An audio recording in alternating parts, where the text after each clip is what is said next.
মানুষ যখন জন্ম নেয় তখন তার সাথে তার জিহ্বাও জন্ম নেয়।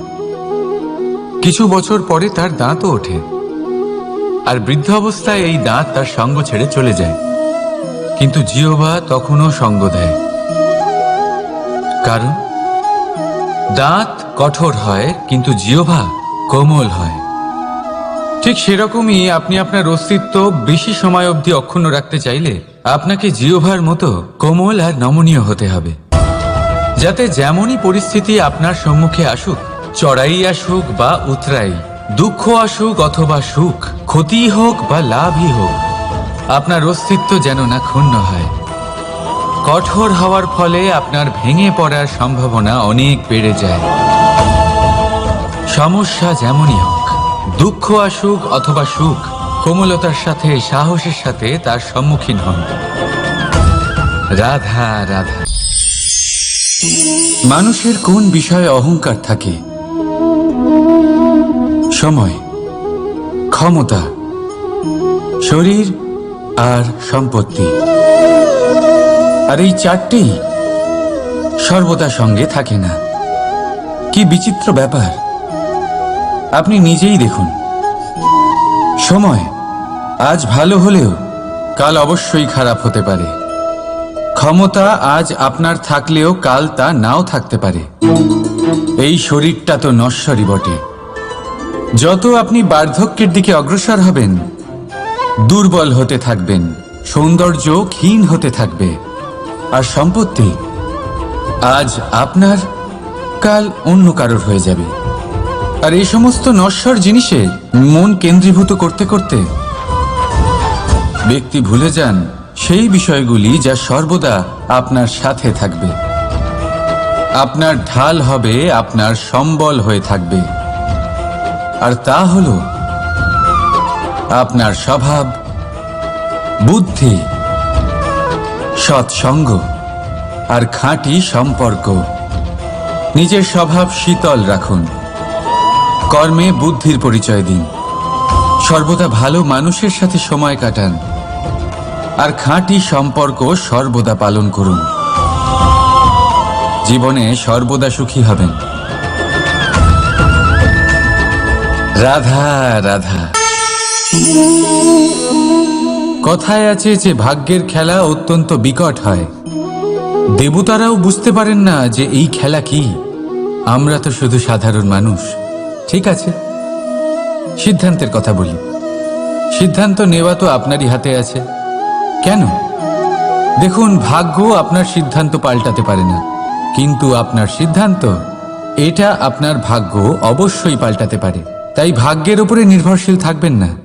মনোসংযোগ করুন আজকের সিদ্ধান্তের ওপর। শান্ত মনে বিচার করুন, তারপর সিদ্ধান্ত নিন, কারণ এই সিদ্ধান্ত এটা বড়ই গুরুত্বপূর্ণ। আপনার আজকের সিদ্ধান্ত আপনার ভবিষ্যতের কাঠামো। আপনার আজকের এই সিদ্ধান্ত ভবিষ্যতে সৌভাগ্য হতে পারে, আবার দুর্ভাগ্য হয়ে দাঁড়াতে পারে। সিদ্ধান্ত আপনার। রাধা রাধা। আমরা সবাই মন্দিরে যাই, ঈশ্বরের সামনে হাত জড়ো করে বসি আর নিজের ইচ্ছে প্রকাশ করি। কখনো ভেবেছেন ঈশ্বরের কেমন লাগতে পারে যে আমার ভক্তরা আমার কাছে আসে শুধুমাত্র নিজের ইচ্ছে পূরণের জন্য, আমার সাথে দেখা করতে নয়? অসংখ্য লোক মন্দিরে যান নিজের ইচ্ছে ঈশ্বরকে জানানোর জন্য। যদি তাদের ইচ্ছে পূরণ না হয় তারা হতাশ হয়ে পড়েন। এবার থেকে যখনই আপনি মন্দিরে যাবেন, ঈশ্বরের সামনে বসবেন, হাত জড়ো করবেন আর বলবেন, ধন্যবাদ, ধন্যবাদ ঈশ্বর যে আপনি আমাকে যা দিয়েছেন তাতেই আমি খুশি। শুধু আমাকে পথ দেখাবেন যে কিভাবে আমি নিজের কর্মের দ্বারা, শুধু আমার কর্মের দ্বারা সেই সব পেতে পারি যা আমি চাই। ঈশ্বরের থেকে শুধু চাইতে গেলে তাহলে ঈশ্বরের কাছে নিজেকে অনেক ছোট মনে হবে। কিন্তু যদি নিজের কর্ম করে তারপর ঈশ্বরকে ধন্যবাদ জানান, তাহলে সঠিক রূপে আপনি ঈশ্বর লাভ করবেন। রাধা রাধা। মন্থন। আমরা সবাই এটাই জানি যে অমৃত পাওয়ার জন্য সমুদ্র মন্থন করা হয়েছিল, কিন্তু এর পিছনে যে মহান উদ্দেশ্য ছিল তা বেশিরভাগ লোকই বোঝে না। আজ সেই মহান উদ্দেশ্য আমি আপনাদের বুঝিয়ে বলছি। আমাদের জীবনে এই অমৃত লাভ করার জন্য পথপ্রদর্শক হয় মন্থন। তারপরে আমরা করি প্রতিজ্ঞা, তারপর নিই প্রস্তুতি, যেটা দেবতারা আর অসুরেরা একসাথে করেছিলেন। তারপর আমরা করি চেষ্টা। বাসুকীর মুখ থেকে বিশ্বশ্বাস নির্গত হওয়া এটা প্রারম্ভিক বাধা হয়ে দাঁড়িয়েছিল, তবুও আমাদের লক্ষ্য দৃঢ় ছিল। যদিও সমুদ্র মন্থন থেকে হলাহল উঠে এলো, আমরা ভয় পাইনি, আমরা সেটার মোকাবিলা করলাম। ঠিক সেই পথেই যখন আমরা অনেক অমূল্য রত্ন পেলাম, নক্ষত্র পেলাম, সেটার প্রতি আকর্ষিত না হয়ে অমৃত লাভ করার পরেই আমরা শান্ত হলাম। এইভাবে যদি আপনি নিজের জীবনে প্রতিজ্ঞা, প্রস্তুতি, চেষ্টা, দৃঢ় নিশ্চয়, অটল থাকা আর আকর্ষণ থেকে বিরত থাকেন, যদি এইসব গুণ আপনার ভেতরে একত্রিত করে নেন, তাহলে আপনিও আপনার জীবনের অমৃত অবশ্যই লাভ করবেন। রাধা রাধা। আশ্চর্য ব্যাপার, তাই না? আমাদের সবসময় আমাদের নাম ধরে ডাকা হয়, নাম দিয়েই আমাদের পরিচয়। এই নামই আমাদের ইতিহাসে স্থান বানাতে আমাদের সাহায্য করে। সুনাম অর্জন করতে মানুষ কি না করে থাকে, নামে যাতে কলঙ্ক না লাগে তার জন্য মানুষ কি না করে থাকে। জীবনে আপনি যা পেয়েছেন, অর্থ, সম্পত্তি, সুখ, এই সব কিছুই নামের কাছে মূল্যহীন।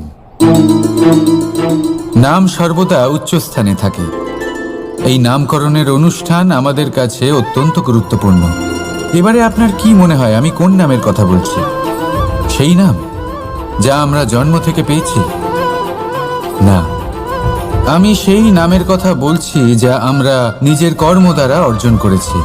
যা জন্মের সময় পেয়েছি তা মৃত্যুর সাথে চলে যাবে, কিন্তু যে নাম কর্মের দ্বারা অর্জন করেছি সেটা আমাদের অমর করবে। মাতা পিতা আমাদের জন্ম দেয়, জন্মের সাথে সম্পর্ক দেয়। সমাজ থেকে পাই বন্ধু, প্রকৃতি থেকে পাই খাদ্য। যদি এমন কিছু থাকে যা আমরা নিজের যোগ্যতায় পাই, তা হলো আমাদের কর্মের ফল। সেই নাম যা আমরা আমাদের কর্মের দ্বারা অর্জন করেছি। তাই সর্বদা ভালো কর্ম করুন আর আমার সাথে ভালোবেসে বলুন রাধা রাধা। মানুষ বড়ই বিচিত্র প্রাণী, সব সময় লড়াই করতে থাকে, সব সময় চেষ্টা করে যাতে সেই শ্রেষ্ঠ হয়, চেষ্টা করে যাতে তার সামনে সবার মাথা নত হয়। তাই সবার আগে শক্তি অর্জন করার চেষ্টা করে। সে শক্তি অর্জন করেও নেয় আর তারপর ভয় দেখিয়ে সবাইকে নিজের সামনে নত করে। কিন্তু একটা গুরুত্বপূর্ণ কথা ভুলে যায়, বুঝতেই পারে না। দেখুন, আমি আপনাকে একটা উদাহরণ দিই। আপনি নিশ্চয়ই বৃক্ষ এবং তার ডালপালা দেখেছেন, যা ফলের ভারে নিচু হয়ে যায়। ফল পড়ে গেলে আবার সে উঠে যায়, তারপর আরও একটা ফল হয়, সেটাও পড়ে গেলে আবার উঠে যায়। সর্বদা নত থাকে না। কখনো হাঁটতে গিয়ে আপনি নিশ্চয়ই দেখে থাকবেন যে আপনার পা কোনো ফুলের ওপরে পড়লে তা নত হয়ে যায়, কিন্তু যেই আপনি পা সরাবেন সেই ফুল আবার উঠে দাঁড়ায়। একটা অত্যন্ত গুরুত্বপূর্ণ কথা মনে রাখবেন, যে শির ভয়ভীত হয়ে আপনার সামনে নত হয়, সেই শিরই বিরোধিতা করতে সবার আগে দাঁড়াবে। আপনি জিতে নিন, সবাইকে জিতে নিন, কিন্তু ক্ষমতার দ্বারা নয়। তাদের জিতুন প্রেমের সাহায্যে। রাধা রাধা। ঈশ্বর লতা পাতাকে দাঁড়িয়ে থাকার শক্তি দেননি, ঈশ্বর এই শক্তি দিয়েছেন বৃক্ষকে। এই লতা পাতা বৃক্ষের সাহায্যে দাঁড়িয়ে থাকে, তাতেই বিকশিত হয়। এবার এই লতা পাতা দুই ধরনের হয়। প্রথম সে যে এই বৃক্ষতে বিকশিত হয়, ফুল ফুটিয়ে তোলে, নিজেকেও সুন্দর বানায়, বৃক্ষকেও সুন্দর বানিয়ে তোলে। দ্বিতীয় সে যে বৃক্ষকে পুরোপুরি শুকিয়ে দেয়, তার প্রাণ শক্তি তার থেকে কেড়ে নেয়, আর শেষে নিজেও ধ্বংস হয়ে যায়। তাই মনে রাখবেন, যে ব্যক্তি সবসময় আপনার সাথে থাকে, সবসময় আপনার সম্বল হয়ে থাকে, সবসময় সে আপনাকে সাহায্য করে, আর যদি আপনি তার সাথে ছলনা করেন, আপনার অন্ত নিশ্চিত। এরকম কখনো করবেন না। সেই ব্যক্তিকে ভালোবাসা দিন, সম্মান দিন, আর আমার সাথে প্রসন্ন হয়ে বলুন, রাধা রাধা। কখনো আপনি কোনো কুমোরকে দেখেছেন যারা মাটির পাত্র বানায়? প্রথমে সে ভিজে মাটি মাখে, তারপর তাকে গড়ে, তারপর তাকে চাকায় দিয়ে সঠিক আকার দেয়। যদি আকার ঠিক না হয় তা তক্ষুনি ঠিক করে দেয়, কারণ সে এটা জানে যে একবার এটা আগুনের তাপে দিয়ে দিলে, একবার এটা শুকিয়ে গেলে তারপরে এর আকার কখনোই বদলানো যায় না।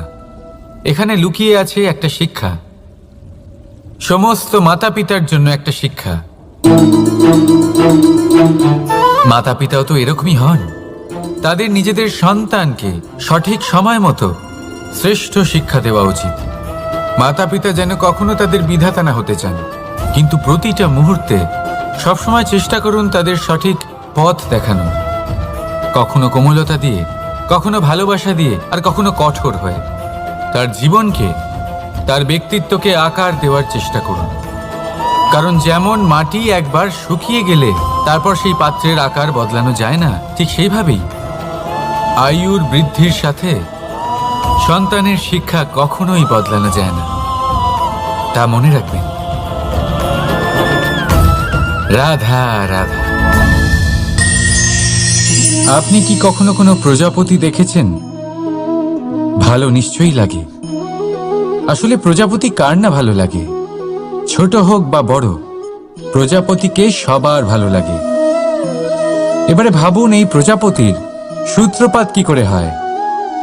এই প্রজাপতি শুরু হয় একটা গুটি থেকে, যেখানে সে সুরক্ষিত থাকে। গুটি ভেঙে যখন সে এই সংসারে আসে, তখন একটা কীট রূপে থাকে। কীট যে ভূমির ওপরে চলাচল করে, যে বৃক্ষের পাতার ওপরে সুরক্ষিত থাকে। তারপরে তার মধ্যে আসে আরো একটা পরিবর্তন, তার ডানা গজায়। তখনই সে প্রজাপতি হয়। তখন সে খোলা আকাশে উড়ে বেড়াতে পারে। সুন্দর সুন্দর পুষ্প থেকে সে মধু পান করে। কখনো ভেবেছেন যে প্রজাপতি ছাড়া আর কেউ এটা পারে না কেন? কারণ সে সেই গুটি থেকে বেরোতে পারে। যদি সে সেই গুটি থেকে নাই বেরোতো, সে উড়তেই পারত না, কখনো প্রজাপতি হতেই পারত না।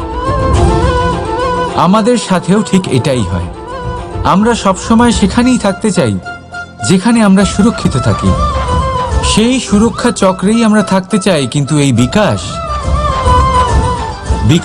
সুরক্ষা সীমা পার হওয়ার পরেই অর্জন করা যায়। তাই যদি আপনি জীবনে বড় কিছু করতে চান, মহান কাজ করতে চান, নিজের ব্যক্তিত্ব তৈরি করতে চান, তাহলে এই সুরক্ষা চক্র ভুলে যান।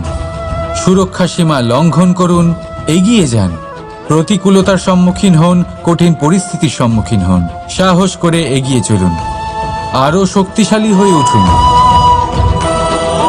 তবেই আপনি জীবনে কিছু করতে পারবেন, তবেই আপনার ডানা গজাবে, আর তবেই আপনি এই সুন্দর আকাশে উড়ে বেড়াতে পারবেন।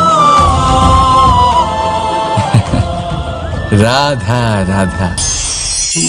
আমাদের কোনো স্থানে পৌঁছতে গেলে একটা মাধ্যমের প্রয়োজন হয়। কিছু মানুষ এই মাধ্যমকে রাস্তা বলে, কেউ পথ বলে, আবার কেউ বলে সরণি। মানুষ নিজের লক্ষ্যে পৌঁছানোর জন্য এই পথেরই খোঁজে থাকে, কিন্তু মানুষ একটা কথা বুঝতে পারে না, যে এই পথে এগোতে গেলে এই পথকে পিছনে ঠেলাও অত্যন্ত প্রয়োজন। যদি এটা করার ক্ষমতা আপনার না থাকে তাহলে আপনার পথ আপনাকে লক্ষ্যে পৌঁছতে দেবে না। দ্বিতীয় কথা, যদি নিরন্তর চেষ্টা আপনি করতে পারেন, যদি সেই ক্ষমতা আপনার মধ্যে থাকে, তাহলে আপনি যখন চাইবেন, যেখানে চাইবেন, নিজের পথ নিজেই বানাতে পারবেন। রাধা রাধা। আমাদের সব থেকে ভালো লাগে বিজয়, সব থেকে অপ্রিয় হলো পরাজয়। কিন্তু আপনাকে একটা কথা বলে দিই, হার নামক কোনো পরিণাম হয়ই না। যাই পরীক্ষা থাকুক না কেন, হয় সেটা জয়তে পরিবর্তিত হয়, নয় সেটা আমাদের কোনো শিক্ষা দিয়ে যায়। তাই কোনো কিছু নতুন শুরু করার আগে কখনো সংকোচ করবেন না। হয় জয় আপনাকে বিজয়ীর মালা পরাবে, নয়তো এই হার আপনাকে অমূল্য কিছু শিখিয়ে যাবে। রাধা রাধা। এই ছোট কাঠের ডাল দেখতে পাচ্ছেন আপনি? একটা বৃক্ষ থেকে এরম হাজার হাজার ডাল পাবেন, যা দিয়ে আপনি আগুন জ্বালাতে পারবেন, যা নিজে জ্বলে আমাদের ভোজন বানাতে সাহায্য করে থাকে, যা নিজে জ্বলে অন্ধকারে আমাদের আলোকিত করে। যদি এটাই অন্যভাবে দেখা যায়, তাহলে এমনই এক ছোট্ট ডালের টুকরো একটা ছোট্ট ফুলকিতেই নিজের সাথে হাজার হাজার বৃক্ষ জ্বালিয়ে দিতে পারে।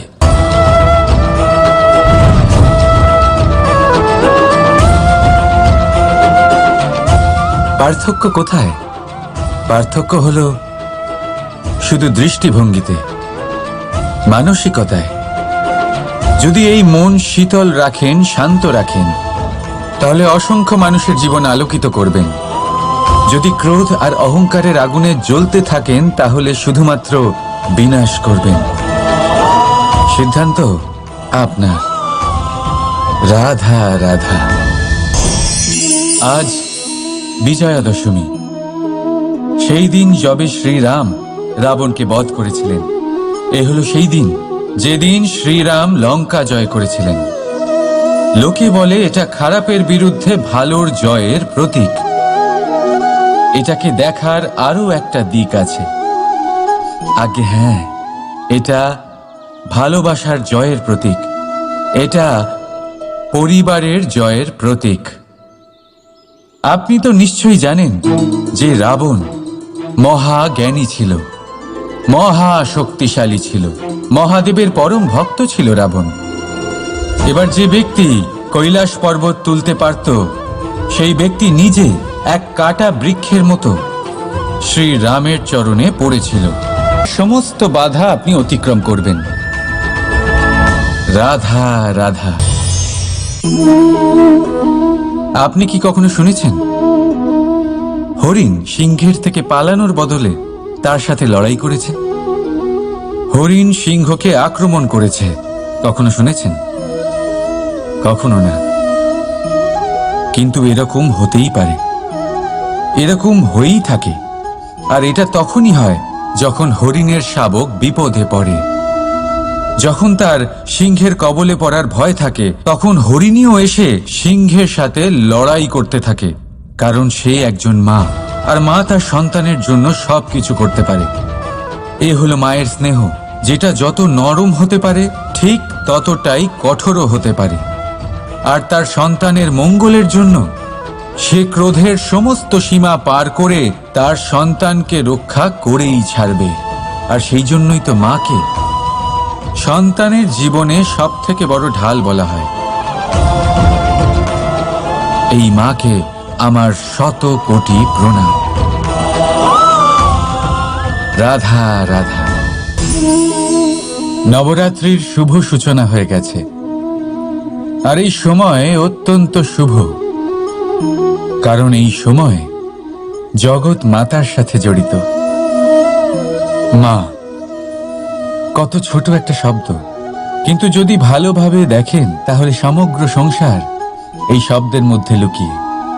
মা যে তার সন্তানের জন্য যথাসম্ভব চেষ্টা করে, সবকিছু করতে প্রস্তুত থাকে, মা, যার সব থেকে বড় গুণ অটল থাকা, মনের মধ্যে না কোনো অসৎ উদ্দেশ্য, না কোনো ভেদাভেদ, না কোনো ছল চাতুরি। বড়ই সরল হয় এই মা। সন্তান যদিও বা মিছে মিছে কেঁদে ওঠে, মায়ের মনে হয় সন্তানের হয়তো সত্যিই খিদে পেয়েছে। মা জন্মদাত্রী হোক বা পালিকাই হোক, স্বর্গ, এই স্বর্গ আমরা মায়ের চরণের তলায় খুঁজে পাই। তাই এই মাকে আমাদের শত কোটি প্রণাম। রাধা রাধা। সহনশীলতা মায়ের দ্বিতীয় সব থেকে বড় গুণ। কথায় আছে যে পৃথিবীর থেকে বেশি সহ্য শক্তি আর কারণ নেই। তাকে কর্ষণ করার পরেও পৃথিবী আমাদের ফসল প্রদান করে, কিন্তু মা, এই মা পৃথিবীর থেকে কম কিছু সহনশীল নয়। একবার ভেবে দেখুন, 9 মাস অবধি সন্তানকে নিজের গর্ভে ধারণ করে। এই সহনশীলতা কি কোনো পুরুষ দেখাতে পারবে? মায়ের আরো দুটো মহান গুণ, সাহস আর সম্বল। সাহস এটা যে সে তার সন্তানের জন্য সব কিছু করতে পারে, আর সম্বল যে সে তার সন্তানকে কখনো ভেঙে পড়তে দেবে না। একবার ভেবে দেখুন, যখনই আপনি আহত হন, চিৎকারের আগে মায়ের নাম কেন আসে? ভেবে দেখুন, যখন আপনার শক্তির প্রয়োজন পড়ে, সাহসের প্রয়োজন পড়ে, সামনের পথ আপনি দেখতে পাচ্ছেন যা অত্যন্ত কঠিন মনে হচ্ছে, তখন মুখ থেকে মায়ের নামই কেন বেরোয়? কারণ মা আমাদের সাহস যোগায়, মাই আমাদের ভরসাও যোগায়। মা জানেন কি করে আমাদের আঙুল ধরে আমাদের হাঁটতে শেখাতে হবে। মা এটাও জানে যে কিভাবে কান ধরে আমাদের সঠিক পথে নিয়ে আসতে হবে। এই রকম সাহসী মায়েদের আমার শত কোটি প্রণাম। রাধা রাধা। মায়ের আরেকটা সব থেকে মহান গুণ, পরিস্থিতির সাথে নিজেকে মানিয়ে নেওয়ার অদ্ভুত শক্তি। যেভাবে একজন মা নিজেকে মানিয়ে নিতে পারেন, আর কেউ তা পারে না। মা একটা বিশাল নদীর মতো, যার গতিবেগ অপরিসীম, কিন্তু অহংকার একটুও নেই। যেভাবে একটা নদী পথের অনুকূলে প্রবাহিত হয়, সেভাবে একজন মা নিজের সন্তানের স্নেহে ঢলে পড়ে, পরিস্থিতি যাই হোক না কেন। সন্তানের ঘুমানোর সময়ের সাথে নিজের ঘুমানো, সন্তানের জাগার সময়ের সাথে নিজের জেগে ওঠা, সন্তানের পছন্দ মতো খাবার সে নিজের পছন্দের খাবার বানিয়ে নেয়। এটা মায়ের আঁচলই বটে, যা রোদে ছায়া হয়ে আসে, যা শীতে কম্বলের কাজ করে। মা মা এমন হয় যে সন্তানের যাতে ঘুম না ভাঙে, সেই জন্য সে এক পাশ হয়ে ঘুমানোর অভ্যেস করে নেয়। আর পরিস্থিতির সাথে শুধুমাত্র সেই মানিয়ে নিতে পারে যে সন্তানকে প্রকৃত ভালোবাসে। এই মাকে আমার শত কোটি প্রণাম। রাধা রাধা। করুণা। করুণা সেই অনুভূতি যার থেকে এই সংসারের সমস্ত অনুভূতির জন্ম হয়, আর এই সমগ্র সংসার মায়ের থেকে জন্ম নেয়। মাই সেই ব্যক্তি যিনি করুণার সাগর। সন্তানকে দেখেই উনি বুঝে যান যে তার বিড়ম্বনা কিসের, তার কিসের প্রয়োজন। সন্তানের চোখে যদি উনি জল দেখেন, সেটা দেখেই উনি বুঝে যান যে সন্তানের শরীরের কোন অংশে সে আঘাত পেয়েছে। সন্তানের কিছু না বলা সত্ত্বেও মা বুঝে যান যে আজ আহারে সন্তান কি খেতে চায়। ইনি হলেন মা। মা করুণার সব থেকে বড় রূপ। আর আজকের যুগে মানুষেরা জীবনে একটু এগিয়ে গেলেই মাকে পেছনেই ফেলে আসে, মাকে ভুলেই যায় তারা। এই ভুল আপনি কখনোই করবেন না, কখনোই করবেন না। কারণ মা সেই করুণা যে আপনার জীবন থেকে চলে গেলে তারপরে আপনি জীবন অবশ্যই যাপন করবেন। আর আমার সাথে বলুন, রাধা রাধা। মানুষ যখন জন্ম নেয় তখন তার সাথে তার জিহ্বাও জন্ম নেয়।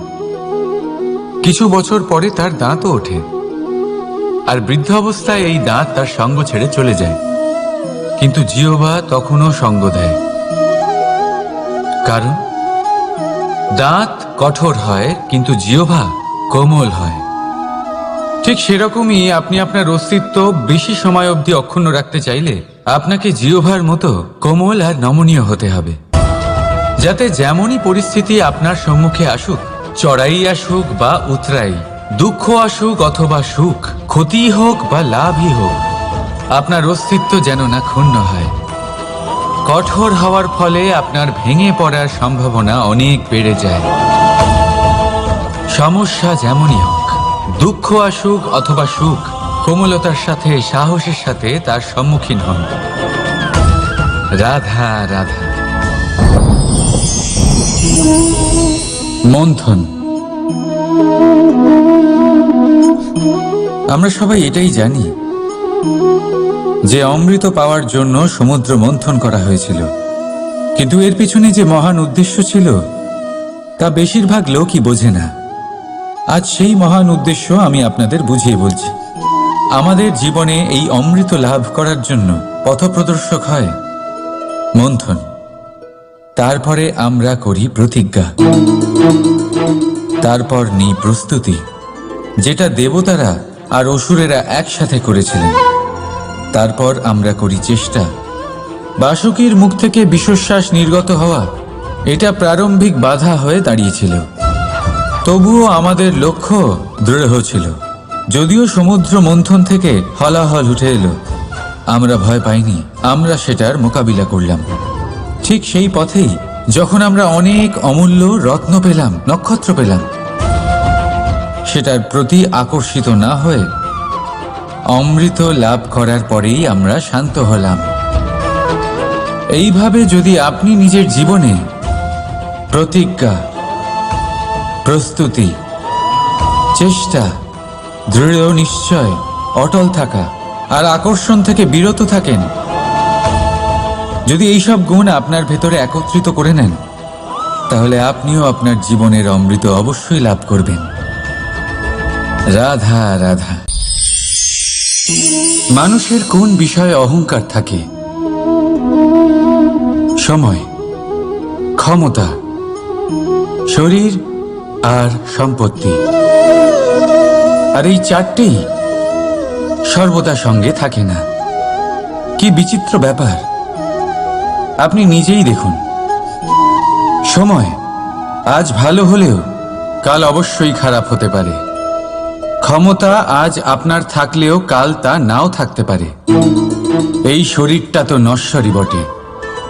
যত আপনি বার্ধক্যের দিকে অগ্রসর হবেন, দুর্বল হতে থাকবেন, সৌন্দর্য ক্ষীণ হতে থাকবে। আর সম্পত্তি আজ আপনার, কাল অন্য কারোর হয়ে যাবে।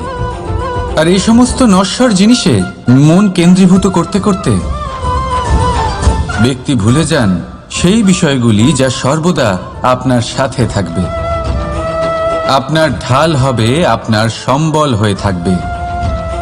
আর তা হল আপনার স্বভাব, বুদ্ধি, সৎসঙ্গ আর খাঁটি সম্পর্ক। নিজের স্বভাব শীতল রাখুন, কর্মে বুদ্ধির পরিচয় দিন, সর্বদা ভালো মানুষের সাথে সময় কাটান, আর খাঁটি সম্পর্ক সর্বদা পালন করুন। জীবনে সর্বদা সুখী হবেন। রাধা রাধা। কথায় আছে যে ভাগ্যের খেলা অত্যন্ত বিকট হয়। দেবতারাও বুঝতে পারেন না যে এই খেলা কি। আমরা তো শুধু সাধারণ মানুষ। ঠিক আছে, সিদ্ধান্তের কথা বলি। সিদ্ধান্ত নেওয়া তো আপনারই হাতে আছে। কেন? দেখুন, ভাগ্য আপনার সিদ্ধান্ত পাল্টাতে পারে না, কিন্তু আপনার সিদ্ধান্ত, এটা আপনার ভাগ্য অবশ্যই পাল্টাতে পারে। তাই ভাগ্যের উপরে নির্ভরশীল থাকবেন না। মনোসংযোগ করুন আজকের সিদ্ধান্তের ওপর। শান্ত মনে বিচার করুন, তারপর সিদ্ধান্ত নিন, কারণ এই সিদ্ধান্ত এটা বড়ই গুরুত্বপূর্ণ। আপনার আজকের সিদ্ধান্ত আপনার ভবিষ্যতের কাঠামো। আপনার আজকের এই সিদ্ধান্ত ভবিষ্যতে সৌভাগ্য হতে পারে, আবার দুর্ভাগ্যও হয়ে দাঁড়াতে পারে। সিদ্ধান্ত আপনার। রাধা রাধা। আমরা সবাই মন্দিরে যাই, ঈশ্বরের সামনে হাত জড়ো করে বসি আর নিজের ইচ্ছে প্রকাশ করি। কখনো ভেবেছেন ঈশ্বরের কেমন লাগতে পারে যে আমার ভক্তরা আমার কাছে আসে শুধুমাত্র নিজের ইচ্ছে পূরণের জন্য, আমার সাথে দেখা করতে নয়? অসংখ্য লোক মন্দিরে যান নিজের ইচ্ছে ঈশ্বরকে জানানোর জন্য। যদি তাদের ইচ্ছে পূরণ না হয় তারা হতাশ হয়ে পড়েন। এবার থেকে যখনই আপনি মন্দিরে যাবেন, ঈশ্বরের সামনে বসবেন, হাত জড়ো করবেন আর বলবেন, ধন্যবাদ, ধন্যবাদ ঈশ্বর যে আপনি আমাকে যা দিয়েছেন তাতেই আমি খুশি। শুধু আমাকে পথ দেখাবেন যে কিভাবে আমি নিজের কর্মের দ্বারা, শুধু আমার কর্মের দ্বারা সেই সব পেতে পারি যা আমি চাই। ঈশ্বরের থেকে শুধু চাইতে গেলে তাহলে ঈশ্বরের কাছে নিজেকে অনেক ছোট মনে হবে।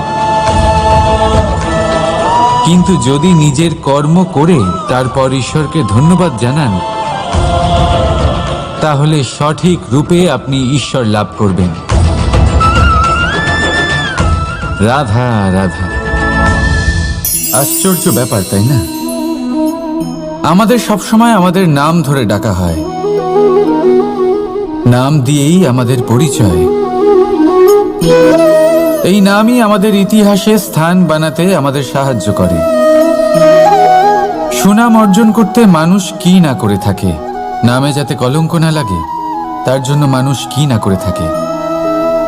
জীবনে আপনি যা পেয়েছেন, অর্থ, সম্পত্তি, সুখ, এই সব কিছুই নামের কাছে মূল্যহীন। নাম সর্বদা উচ্চ স্থানে থাকে। এই নামকরণের অনুষ্ঠান আমাদের কাছে অত্যন্ত গুরুত্বপূর্ণ। এবারে আপনার কি মনে হয় আমি কোন নামের কথা বলছি? সেই নাম যা আমরা জন্ম থেকে পেয়েছি? না, আমি সেই নামের কথা বলছি যা আমরা নিজের কর্ম দ্বারা অর্জন করেছি। যা জন্মের সময় পেয়েছি তা মৃত্যুর সাথে চলে যাবে, কিন্তু যে নাম কর্মের দ্বারা অর্জন করেছি সেটা আমাদের অমর করবে। মাতা পিতা আমাদের জন্ম দেয়, জন্মের সাথে সম্পর্ক দেয়, সমাজ থেকে পাই বন্ধু, প্রকৃতি থেকে পাই খাদ্য। যদি এমন কিছু থাকে যা আমরা নিজের যোগ্যতায় পাই, তা হলো আমাদের কর্মের ফল, সেই নাম যা আমরা আমাদের কর্মের দ্বারা অর্জন করেছি। তাই সর্বদা ভালো কর্ম করুন আর আমার সাথে ভালোবেসে বলুন, রাধা রাধা। মানুষ বড়ই বিচিত্র প্রাণী, সব সময় লড়াই করতে থাকে, সব সময় চেষ্টা করে যাতে সেই শ্রেষ্ঠ হয়, চেষ্টা করে যাতে তার সামনে সবার মাথা নত হয়। তাই সবার আগে শক্তি অর্জন করার চেষ্টা করে। সে শক্তি অর্জন করেও নেয় আর তারপর ভয় দেখিয়ে সবাইকে নিজের সামনে নত করে। কিন্তু একটা গুরুত্বপূর্ণ কথা ভুলে যায়, বুঝতেই পারে না। দেখুন, আমি আপনাকে একটা উদাহরণ দিই। আপনি নিশ্চয়ই বৃক্ষ এবং তার ডালপালা দেখেছেন, যা ফলের ভারে নিচু হয়ে যায়। ফল পড়ে গেলে আবার সে উঠে যায়, তারপর আরও একটা ফল হয়, সেটাও পড়ে গেলে আবার উঠে যায়, সর্বদা নত থাকে না। কখনো হাঁটতে গিয়ে আপনি নিশ্চয়ই দেখে থাকবেন যে আপনার পা কোনো ফুলের ওপরে পড়লে তা নত হয়ে যায়, কিন্তু যেই আপনি পা সরাবেন সেই ফুল আবার উঠে দাঁড়ায়। একটা অত্যন্ত গুরুত্বপূর্ণ কথা মনে রাখবেন, যে শির ভয়ভীত হয়ে আপনার সামনে নত হয়, সেই শিরই বিরোধিতা করতে সবার আগে দাঁড়াবে। আপনি জিতে নিন, সবাইকে জিতে নিন, কিন্তু ক্ষমতার দ্বারা নয়। তাদের জিতুন প্রেমের সাহায্যে। রাধা রাধা। ঈশ্বর লতা পাতাকে দাঁড়িয়ে থাকার শক্তি দেননি, ঈশ্বর এই শক্তি দিয়েছেন বৃক্ষকে। এই লতাপাতা বৃক্ষের সাহায্যে দাঁড়িয়ে থাকে, তাতেই বিকশিত হয়। এবার এই লতাপাতা দুই ধরনের হয়। প্রথম সে যে এই বৃক্ষতে বিকশিত হয়, ফুল ফুটিয়ে তোলে, নিজেকেও সুন্দর বানায়, বৃক্ষকেও সুন্দর বানিয়ে তোলে। দ্বিতীয় সে যে বৃক্ষকে পুরোপুরি শুকিয়ে দেয়, তার প্রাণ শক্তি তার থেকে। রাধা রাধা। কখনো আপনি কোনো কুমোরকে দেখেছেন যারা মাটির পাত্র বানায়? প্রথমে সে ভিজে মাটি মাখে, তারপর তাকে গড়ে, তারপর তাকে চাকায় দিয়ে সঠিক আকার দেয়। যদি আকার ঠিক না হয় তা তক্ষুনি ঠিক করে দেয়, কারণ সে এটা জানে যে একবার এটা আগুনের তাপে দিয়ে দিলে, একবার এটা শুকিয়ে গেলে তারপরে এর আকার কখনোই বদলানো যায় না। এখানে লুকিয়ে আছে একটা শিক্ষা, সমস্ত মাতা পিতার জন্য একটা শিক্ষা। মাতা পিতাও তো এরকমই হন, তাদের নিজেদের সন্তানকে সঠিক সময় মতো শ্রেষ্ঠ শিক্ষা দেওয়া উচিত। মাতা পিতা যেন কখনো তাদের বিধাতা না হতে চান, কিন্তু প্রতিটা মুহূর্তে সবসময় চেষ্টা করুন তাদের সঠিক পথ দেখানো, কখনো কোমলতা দিয়ে, কখনো ভালোবাসা দিয়ে, আর কখনো কঠোর হয়ে। তার জীবনকে, তার ব্যক্তিত্বকে আকার দেওয়ার চেষ্টা করুন, কারণ যেমন মাটি একবার শুকিয়ে গেলে তারপর সেই পাত্রের আকার বদলানো যায় না, ঠিক সেইভাবেই আয়ুর বৃদ্ধির সাথে সন্তানের শিক্ষা কখনোই বদলানো যায় না। তা মনে রাখবেন। রাধা রাধা।